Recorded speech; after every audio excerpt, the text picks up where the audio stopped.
Hello வணக்கம், welcome to Jothi kitchen. இன்றைக்கி சாதத்துக்கு சிறுபருப்பு சூப்பு எப்படி வைக்கிறதுன்னு வீடியோ போடுறோம். வீடியோக்குள்ளே வாங்க பார்க்கலாம்.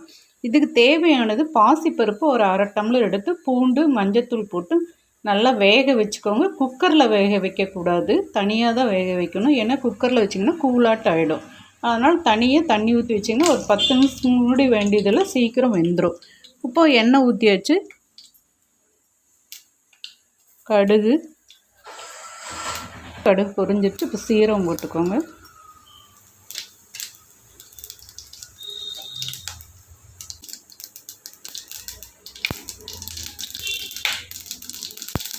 சோம்பு, ஒரு சிறு துண்டு பட்டை, 2-3 கிராம்பு, ஏலக்காய் 2, இஞ்சி சின்ன துண்டு. இப்போ இதில் சின்ன வெங்காயம் போட்டுக்கோங்க. நிறையவே போடலாம். சின்ன வெங்காயம் தான் இதுக்கு நல்லா டேஸ்ட்டு கொடுக்கும். இது நல்லா வதங்கட்டும். சீரகம் கருகாமல் பார்த்துக்கோங்க. கருகிடுச்சுன்னா கசப்பு எடுக்கும், நல்லா இருக்காது. அதனால் பொரிஞ்சதுமே நீங்கள் வெங்காயத்தை போட்டுருங்க.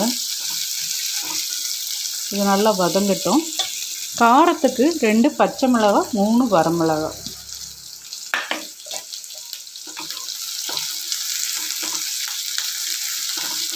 பச்சை மிளகாவே போட்டிங்கன்னா ஒரு 5 பச்சை மிளகா போடலாம்.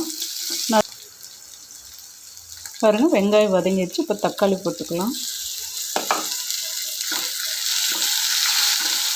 ஒரு தக்காளி, பெரிய தக்காளியே போட்டுக்கோங்க. சின்னதாக இருந்தால் 2 தக்காளி போடுங்க.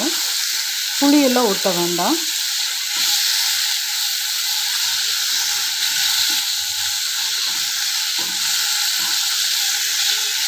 பாருங்கள், தக்காளி வதங்கிடுச்சு. இப்போ இந்த கொத்தமல்லி தழையை தண்டோடு போடுங்க, நல்லா கட் பண்ணி. இப்போ பாருங்கள், இந்த பருப்பு வெந்து எடுத்து வச்சுருக்கோம், அது இதில் ஊற்றிக்கலாம்.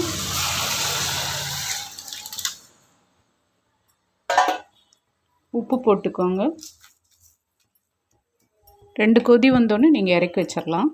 இது சூடாக சாப்பாட்டுக்கு ஊற்றி சாப்பிட்டோம்னா செம்ம டேஸ்ட்டாக இருக்கும். ரசமெல்லாம் எதுவும் வேண்டியதில்லை. பாருங்கள்,